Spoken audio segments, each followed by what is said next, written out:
Saben, este no sería un día fácil. Jesús lo sabía muy bien.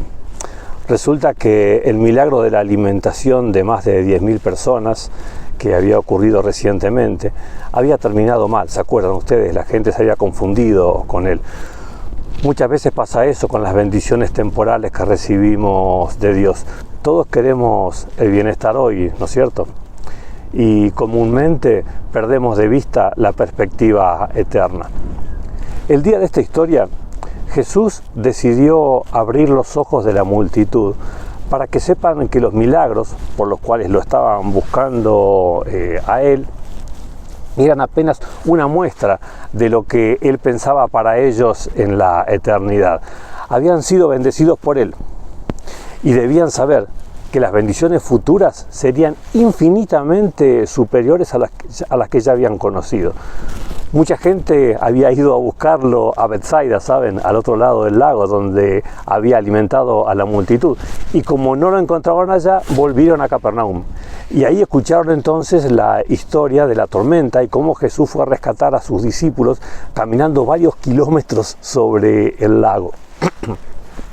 Por eso, ese día, más que el anterior aún, deseaban hacerlo su rey. Y querían oír de sus labios el relato del magnífico rescate nocturno en el lago. Pero Jesús deseaba abrirles los ojos.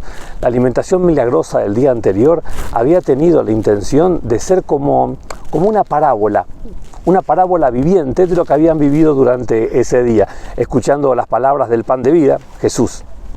Todos, sin ninguna excepción, se habían sentido reconfortados en sus mentes y en sus corazones por las palabras del Maestro. La complicación en sus mentes se instaló al recibir la increíble bendición temporal y masiva. En ese momento, la imaginación colectiva se desvió inmediatamente de lo trascendente y eterno, que es donde estaba su mente cuando Jesús hablaba, a lo temporal, al aquí y ahora, cuando estaban disfrutando de ese alimento milagroso. El impacto de haber visto y comido ese alimento los encandiló tremendamente y los llevó a pensar en la solución de sus problemas temporales. Entre ellos, por supuesto, el más importante de todos era el sometimiento al que estaban sometidos por los romanos. Y el deseo de que alguien como Jesús encarnara la solución de sus anhelos más profundos eclipsó por completo todos sus demás pensamientos. No dejaban de volar en sus ideas. Al pedirle a Jesús que relate los sucesos de la noche, seguían buscando fortalecer esa imagen de un Jesús superpoderoso que pudiera liberarlo de sus opresores. Por eso la gente le preguntó, como dice el versículo 45, Rabí, ¿cuándo llegaste acá? Con esto buscaban mucho más que una respuesta a esto. Las apariencias no engañaban a Jesús. Y saben, él lamentaba profundamente que su pueblo tuviese una visión de tan corto plazo y descuidara la perspectiva eterna. Por eso cuando le pidieron que les relate la hazaña vivida en el lago, creían que Jesús se encantaría de poder describir esos momentos increíbles cuando fue a rescatar a sus amigos caminando sobre el lago embravecido varios kilómetros. Pero Jesús no alimentó sus expectativas. Él no quería que se sigan confundiendo con él. Entonces fue muy claro en su respuesta. En vez de contestar a la pregunta específica que había recibido, respondió a la motivación equivocada que ellos tenían acerca de Jesús. Ciertamente les aseguro que ustedes me buscan, no porque han visto señales, sino porque comieron pan hasta llenarse. Trabajen, pero no por la comida que es perecedera, sino por la que permanece para vida eterna, la cual les dará el Hijo del Hombre.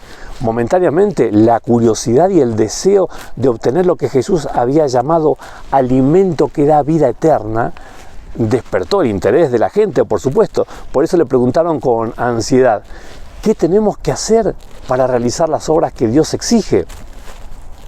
Se habían esforzado muchísimo para obtener las bendiciones de Jesús. Hicieron largas caminatas, dejaron de lado las ocupaciones, hablaron bien en favor del Maestro, habían deseado hacerlo rey inclusive, y ahora estaban dispuestos a escuchar qué otro sacrificio debían hacer para ser más beneficiados que el día de la alimentación de la multitud.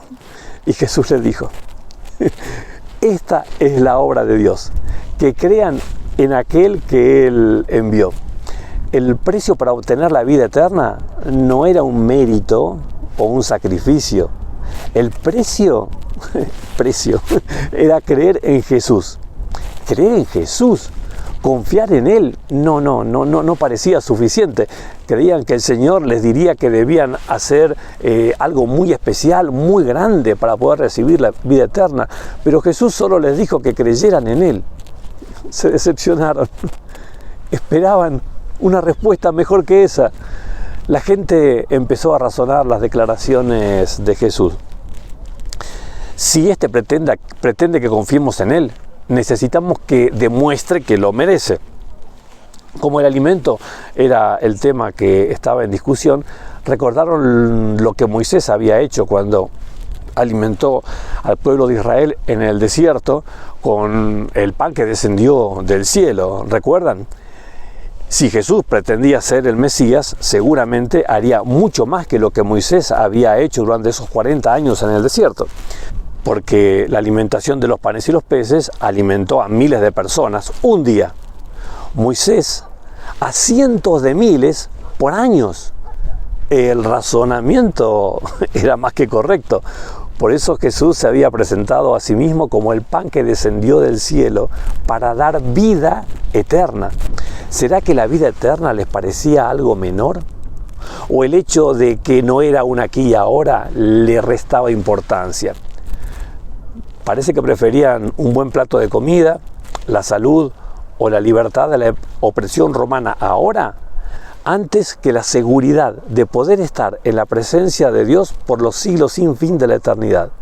Entonces, para que demuestre que era digno de su confianza, le exigieron a Jesús: ¿y qué señal harás para que la veamos y te creamos? ¿Qué puedes hacer?, insistieron ellos. Nuestros antepasados comieron el maná en el desierto, como está escrito: pan del cielo les dio a comer. ¿Acaso puedes superar lo que Moisés hizo a nuestros antepasados? Este era el planteo que le estaban haciendo ahora a Jesús. Es notable la desubicación a la que llegaron. Ellos permitieron que su visión de la vida los domine. Jesús deseaba abrirles los ojos para que se den cuenta que Él venía a darles algo infinitamente mayor a lo que ellos estaban deseando. Por eso les dijo: ciertamente les aseguro que no fue Moisés el que dio a ustedes el pan del cielo. El que da el verdadero pan del cielo es mi Padre. El pan de Dios es el que baja del cielo y da vida al mundo. El maná en realidad no era otra cosa más que un símbolo de la misión de Jesús entre nosotros.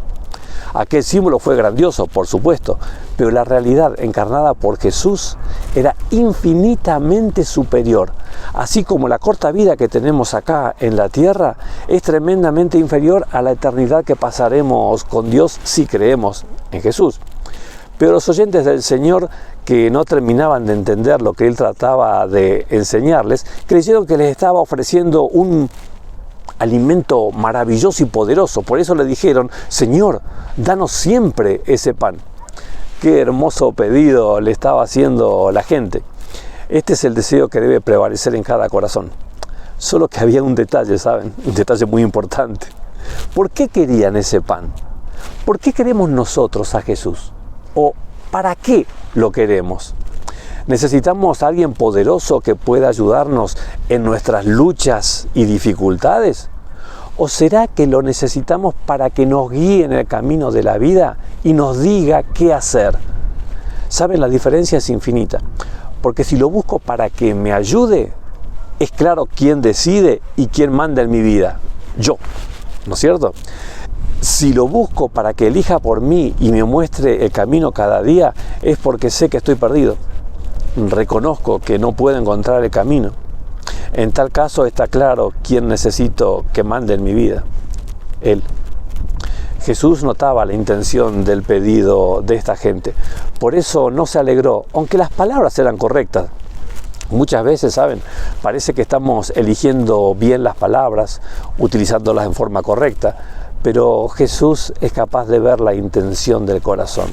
Por eso continuó explicándoles: yo soy el pan de vida. el que a mí viene nunca pasará hambre, y el que en mí cree nunca más volverá a tener sed. Pero como ya les dije, a pesar de que ustedes me han visto, no creen. Está claro que no estaban dispuestos a confiar en Jesús, ni siquiera después de haber sido testigos del milagro multitudinario. Y no solo testigos, sino más bien en realidad protagonistas, ya que ellos habían comido de aquel pan y aquellos peces. Saben, nadie se entrega fácilmente. Todos nos resistimos a rendirnos y a darle el control de nuestras vidas al Salvador. Siempre ha sido una dificultad extrema para Jesús poder ayudarnos a entender sus planes para nuestras vidas. Y terminamos prefiriendo recibir migajas de ayuda para hoy, para lograr nuestros objetivos. Y hasta nos molestamos cuando Él no hace lo que le estamos pidiendo, lo que nosotros queremos. El Señor se esforzó al máximo para que entiendan que Él estaba proponiéndoles algo mucho mayor y mejor que lo que ellos esperaban. Por eso continúa explicando, porque la voluntad de mi Padre es que todo el que reconozca al Hijo y crea en Él tenga vida eterna, y yo lo resucitaré en el día final. Jesús ya no les estaba hablando por parábolas, sino con una claridad absoluta. Todos entendieron lo que les explicó. El Salvador se presentó como el dador de la vida eterna enviado por el Padre. No se trataba de sacrificios por cumplir, sino de conocer a Jesús y mantenerse a su lado, confiando en Él. Solo eso. Solo eso. Y del resto se encargaría el Salvador. ¿Sería creíble algo tan simple y bueno? Justamente en creer estaba la clave. Quienes mejor lo conocían, le creyeron. Ojalá por eso justamente vos y yo cada día dediquemos un tiempo para conocer mejor a Jesús.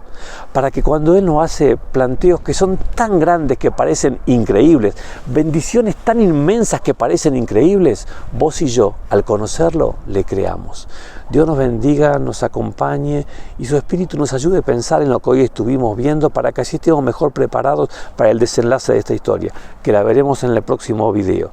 Y es tremendo realmente lo que las personas se enfrentan cuando Dios los pone frente a la realidad para que elijan aquí y ahora o la eternidad, el mundo o Jesús. Dios nos ayude a vos y a mí a elegir bien.